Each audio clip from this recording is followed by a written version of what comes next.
All right, well, we're in the shop today, and today we are working on my vintage, old school, nostalgia AE86 build. We have made a ton of progress in this thing in a pretty short amount of time, and the goal is to get this thing running proper. We've got it running, we've got it driving, even with all the changes that we made, but we've still got a few issues to address. Now it's time to get the fine tuning right so we can wring this thing's neck a little bit and see what it feels like and what it sounds like with all the changes. That's the goal. And then once we get through that, we can start working on some of the other projects that we have on the table over there. But first, we need to get this thing running right. So we drove it yesterday for the first time since we drove it in here with the stock dinosaur fuel injection setup that was on it. We went to a much more dinosaur technology, a pair of side draft Webers with an MSD ignition box. The goal is to make this thing super simple, super rudimentary, very mechanical, old school, just give you pure nostalgia and feel when you drive this car. There's virtually no technology in it, and that's kind of the point. But that being said, making all those changes, we put cams in it, valve springs, valve seals, all that stuff requires a little bit of tinkering to get right. And when we test drove it, we found some issues right away. Now, fortunately, it idles great. Part throttle, it drives great, which is one of the harder things to dial in with carbs. But when you try to rev the car out, it falls flat on its face. So first step, before we try to drive this thing again, we need to pull the distributor out, set the timing proper, put it back together, check the timing, and then we can go try to drive it again, see if we got it right. So you guys know the deal. Let's get to work. All right, guys, before we get too deep into today's video, I wanted to talk to you about today's video sponsor, Athletic Greens. So AG1 by Athletic Greens is a nutritional drink that contains 75 different high-quality ingredients, including adaptogens, probiotics, antigens, superfoods, all this stuff that your body needs and wants and craves that's really hard to get on a regular basis otherwise. Man, I take it with me everywhere. You know, as much as it helps me a lot in my daily life, the amount it helps me when we go out of town to events is immense because we're on the road, we're not eating well, our schedule is insane. You know, we're getting up super early, we're there at the track working till super late. Everything gets thrown out of routine, but I can easily stick to my health routine. I can keep my gut happy. I can keep my energy levels high throughout the day. I can keep myself from getting burnt out and getting headaches at the end of the day because I'm exhausted and don't have the nutrients I need because our eating schedule is all messed up. It's the easiest way for me to stick to a health routine in general, but it's so easy to fall out of those routines when you're traveling and you're out of town, and then it's so hard to get back started again. So when I can carry that routine with me out of town and keep doing it, it makes a world of difference. And it's a piece of cake to do, right? One scoop, 8 to 12 ounces of cold water. I've got my drink, I drink it, I'm done for the day. That's it. That's all I've got to do. You know, even I, as busy and forgetful as I am, can keep up with that. And personally, I really like the taste. I mean, don't get me wrong. It is not a raspberry, banana, strawberry fruit smoothie with 50 grams of sugar in it. And it's never going to be that. But for something that packs as much healthy punch as it is, they really did a great job, in my opinion, of making it taste good. I enjoy the taste of it personally. So that being said, if you're interested in trying it out for yourself, go to athleticgreens.com/Taylor Ray with 2 R's to get started on your order. Athletic Greens is going to give you guys a free 1-year supply of vitamin D3 plus K2, as well as 5 free travel packs with your first purchase. So that's athleticgreens.com/Taylor Ray with 2 R's. Definitely worth trying out. I've tried to get a lot of my friends on it that struggle to stay in a healthy eating routine like me, and I've heard nothing but good things from them. I really enjoy it. I think it's great. So that being said, I'm gonna get back to work. We got a lot of work to do if we wanna get this thing running right, so let's get to it.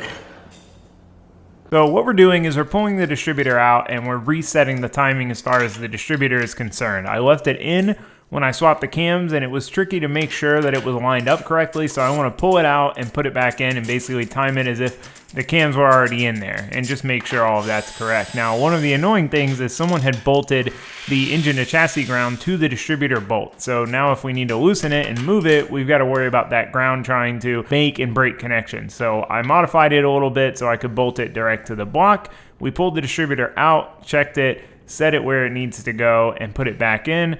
And now we just need to bolt everything back together and make sure our timing is where it's supposed to be, or at least somewhere in the ballpark of where it should be.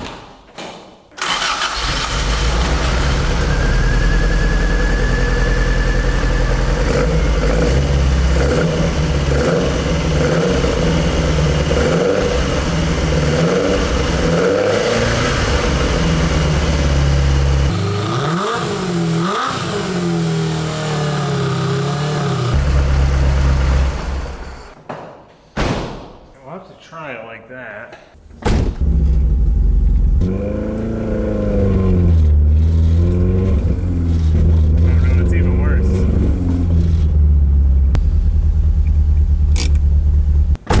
All right, well, when I originally pulled the distributor out, I put it back in the same way I found it. The timing was the same. So this time I moved it. Now, the difficulty is the timing mark on the crank pulley that I have is chipped. And I don't know if that's where it's supposed to be. That's kind of where it is based on putting the engine in top dead center, but I'm kind of flying blind here. So I moved it. It seems to run better. It seems smoother. But when you're diagnosing something, sometimes you'll think something's better and it's not. So we're just gonna have to try it. No.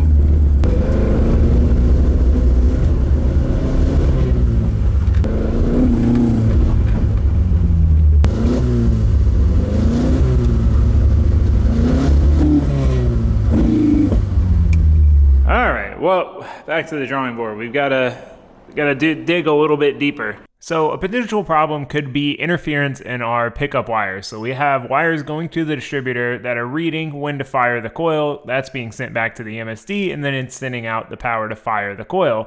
Now, those are ran with everything else, which is normally a no-no. I wasn't sure if a simple setup like this, if it would be fine or not.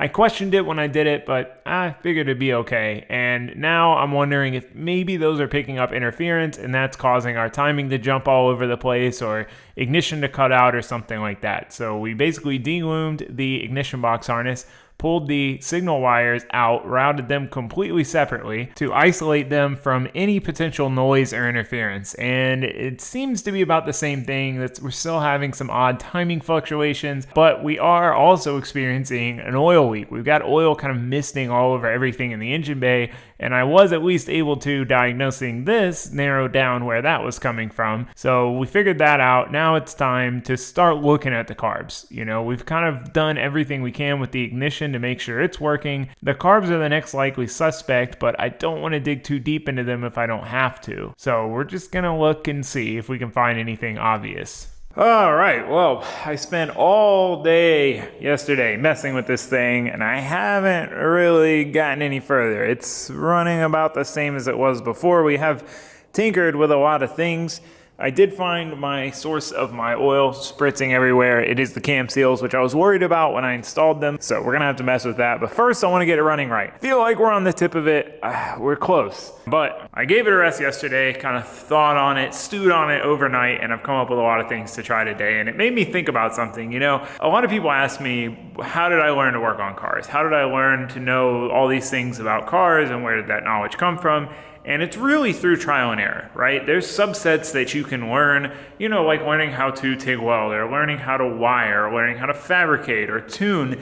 But even with all of those subsets, it's trial and error. You know, you learn, oh, well, if I weld this way without clamping it, it pulls. If I tune a car this way, then it does this. If I tune a car that way, it does that. It's all just repetition and building that memory bank. And troubleshooting, that is pretty much all troubleshooting is building a memory bank, a database in your head to pull from when you have a problem. So, you know, throughout my time working on cars, I've had tons and tons of problems. And some of them were resolved pretty easy. Some of them spent days pulling my hair out, trying every different thing, and then finally found the issue. And when you're first starting out, usually you don't have repeat solutions, right? You have a similar problem, and you try all the solutions that have worked before, and it's none of those.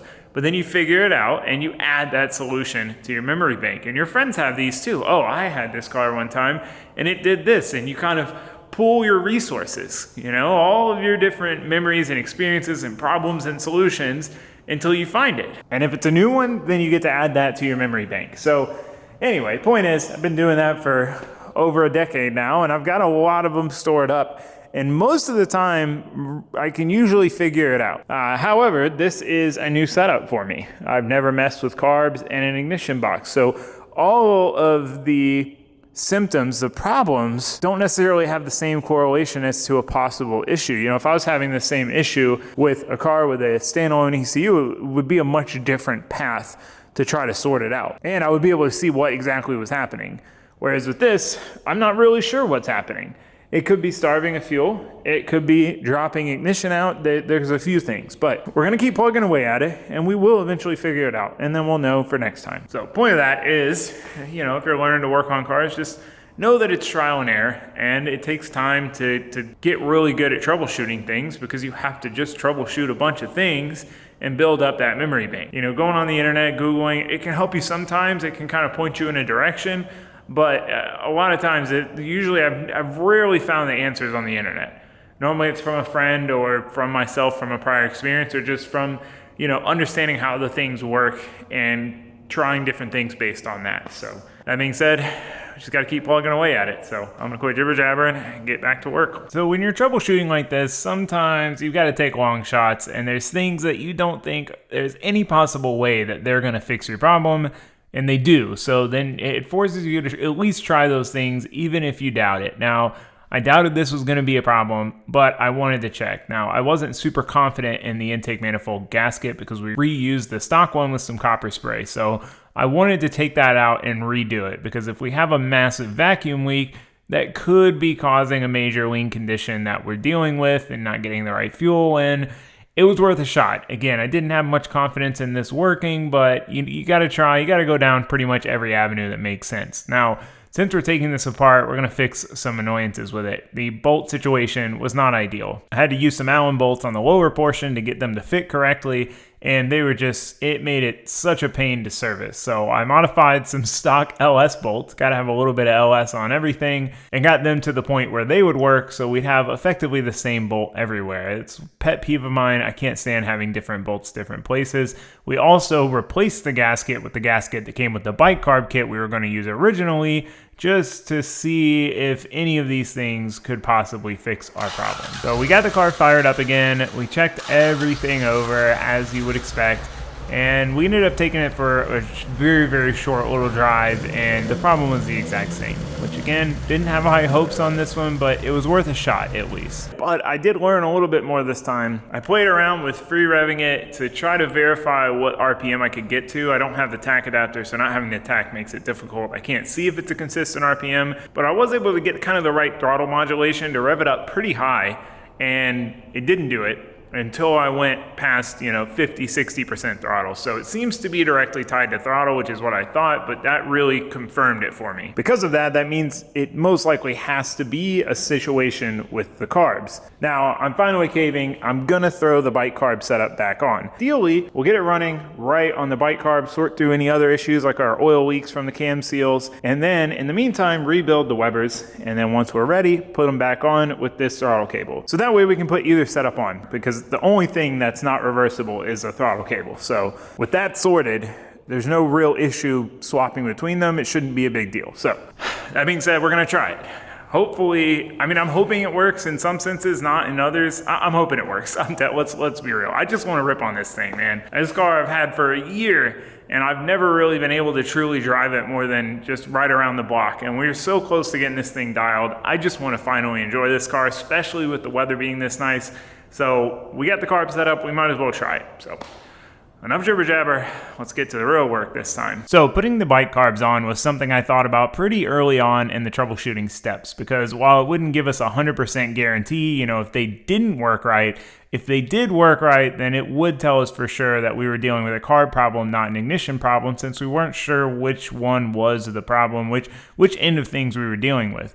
Now, the reason that I didn't and what held me back is the fact that we have to run a very different throttle cable setup for the bike carbs, and I didn't want to modify the stock cable, it not work, and then now I don't have a throttle cable to use with the Webers because the cable as it is works with the Webers. But I found another throttle cable that I had lying around, a universal one that looked like it would work both on the pedal side of things and on the bike carb side of things. So we can kind of, it's a no risk, no risk free trial. We can try this out. We can put this setup on. And besides putting the effort into installing it and getting it working, we're not really losing anything. We can very easily switch back to the Webers if we still have the identical exact same problem. And then we at least know it's on the ignition side of things. So we've never actually fully installed these on the car. We've only test fitted them to make sure that they were going to fit and everything was going to bolt up. So I am excited to see what it looks like complete, and it's a cool excuse to see what it runs like and sounds like on these carbs versus the Webers. The Webers were always my first choice.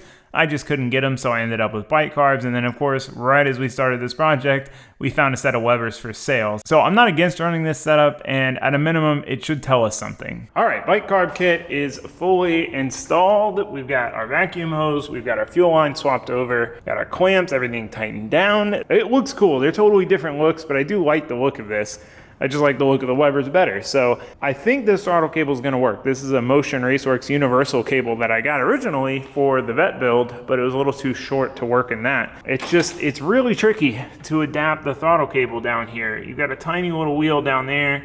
There's no real good place to bracket it. We're gonna have to figure that out. It depends on how deep we want to go, because doing it just attaching to that wheel, it's very small, which means our pedal won't have a ton of travel, you know, from zero throttle to all throttle. There's solutions for that. I've got an idea, but I don't know if I want to go that deep just to kind of troubleshoot. You know, my main goal is to have the Webers on here. So it's difficult, but we're gonna try to just fire it up as is without the throttle cable, see how it runs. We won't really know if the problem is still there until we drive it, which is why we got to figure out the throttle cable, but we'll see. I mean, hopefully it fires right up, because the Webers every time fired right up. And that's what made it so hard for me to accept that there may be a problem with them, because they worked so good on startup and idle and free revving. They were perfect out of the box.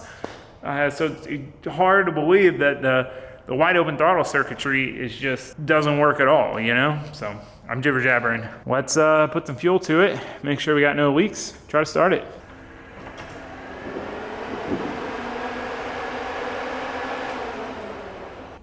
Oh, we got leaks already.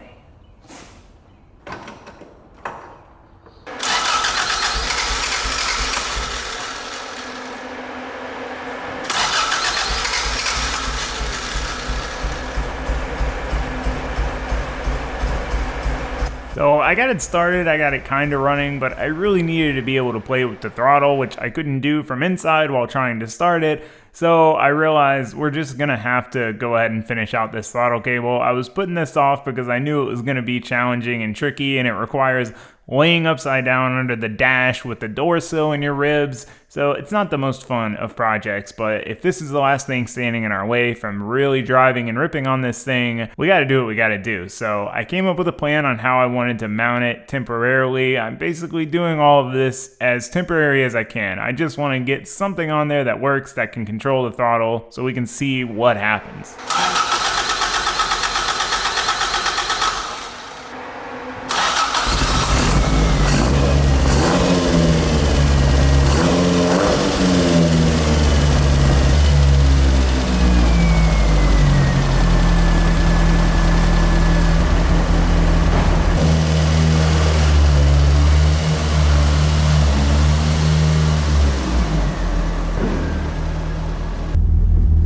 So 56th time is the charm.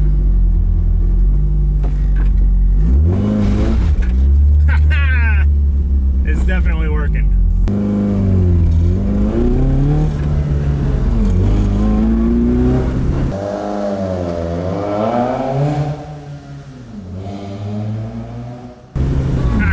So it was the carbs that whole time. All right, we gotta check, make sure there's not any fuel leaks.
got some new problems. We got a coolant leak back here.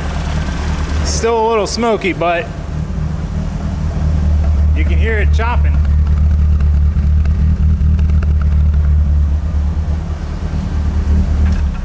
Well, that is why I wanted to try that. And that told us everything we needed to know.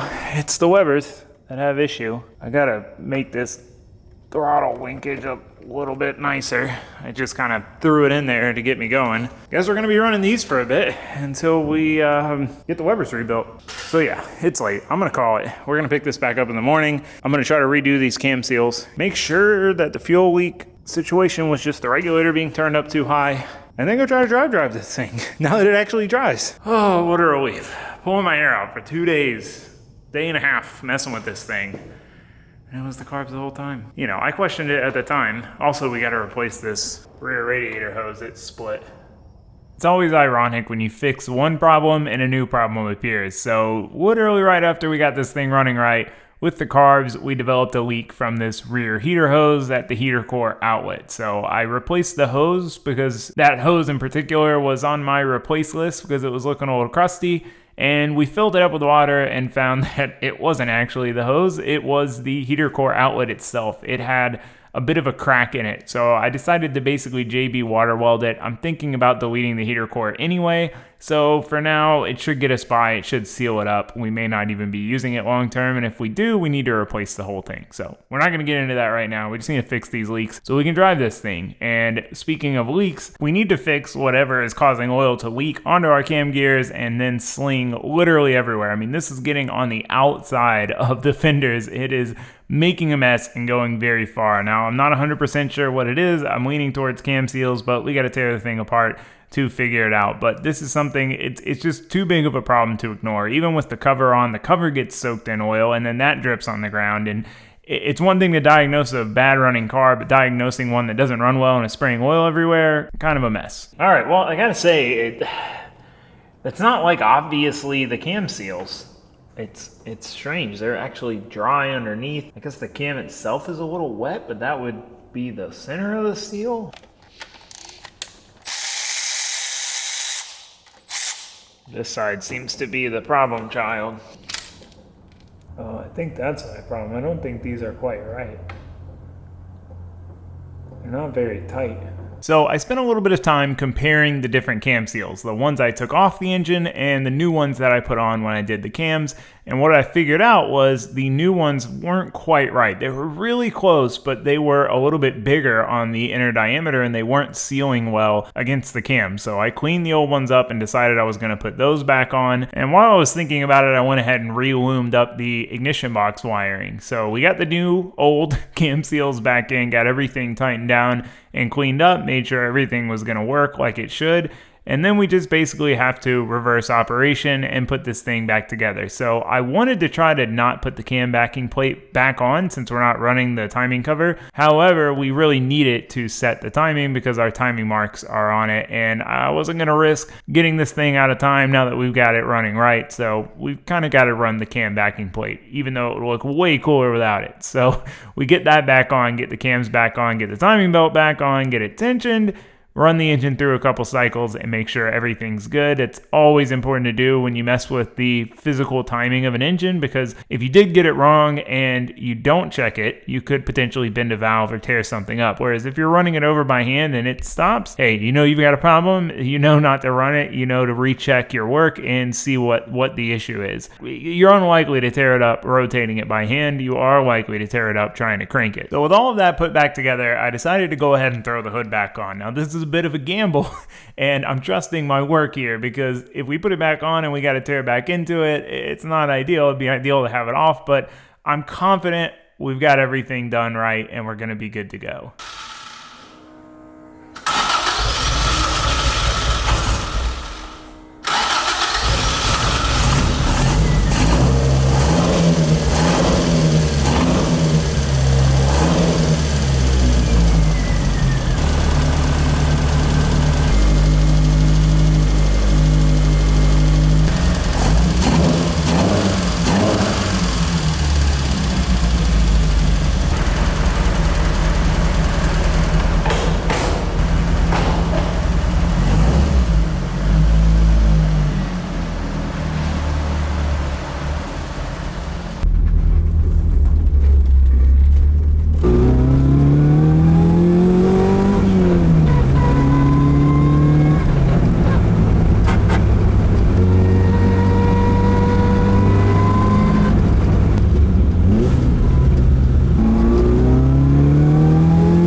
I think those are definitely the wrong cam seals, because we don't seem to have any oil coming through now. I did put thread sealer on the bolts, because the bolt threads are all oily. I don't see why there would be oil in there, but you know, being thorough. But I mean, this thing was just misting oil before. Without that cam cover on, the cam gears were just spraying it, I mean, literally out to the fenders.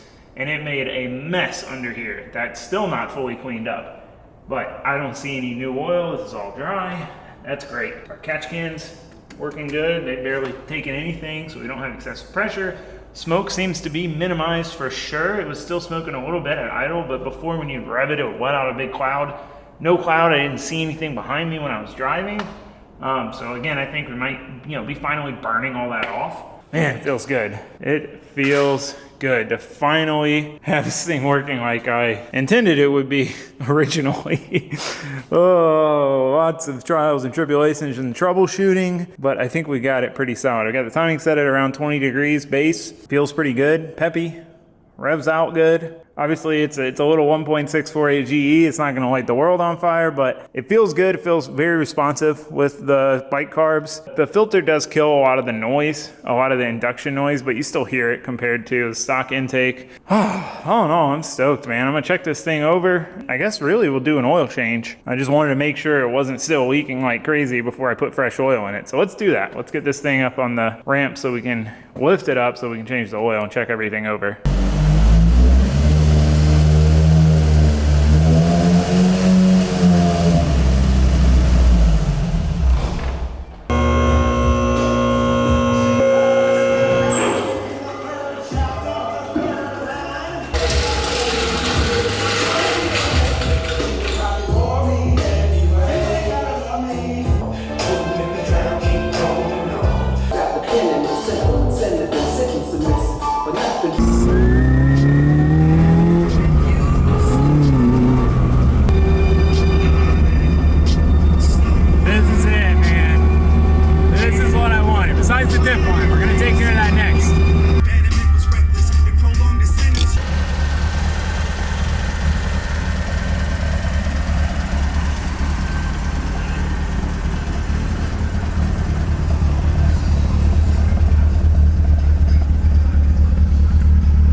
Well, there we go. Another car running and driving. I've been on a mission since I finished the vet to try and get all my other stuff running and driving and working proper before diving into the next big thing.